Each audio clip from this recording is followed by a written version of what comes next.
You know, we really need the voice of reason. And I think we've found that voice. His name is Senator Rand Paul, Republican from Kentucky. Mr. Senator, good to see you with a smile on your face today. The election results on Tuesday, does that make it more difficult for Schumer to open the government? I mean, he can't cave now. His left wing would be all over him.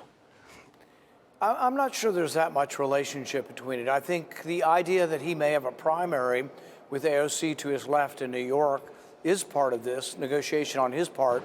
But there's, 40 some odd other Democrat senators that don't have a worry about a challenge from their left.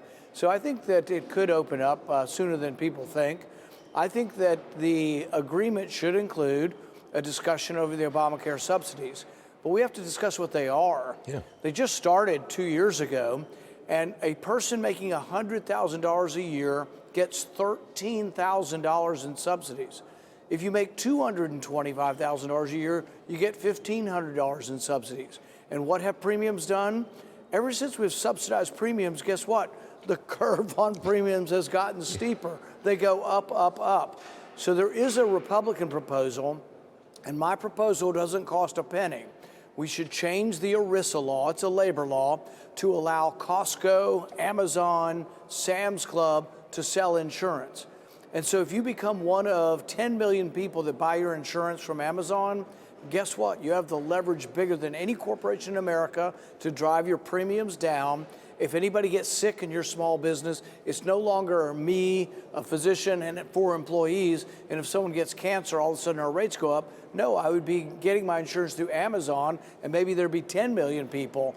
Better rates, better large pool to cover the risk. This is something at our fingertips, and it also involves the concept of consumers collectively bargaining, like a co-op or a collective.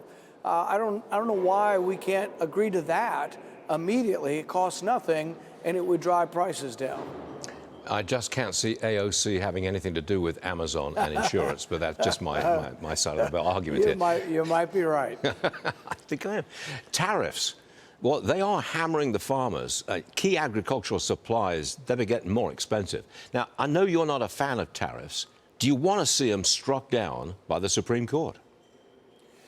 I want to see the Constitution have meaning. And the Constitution said that taxes originate in the House.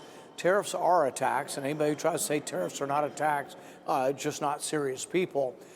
Our founding fathers wanted the taxes to start in the House because the House was elected every 2 years. They're the closest to the people. But they were very, very specific. We fought the revolution over taxation without representation. A president cannot levy taxes without the approval of Congress. I think the Supreme Court's going to strike this down. And it's not for any personal vendetta against the president. I like the president. I wish him and our country success.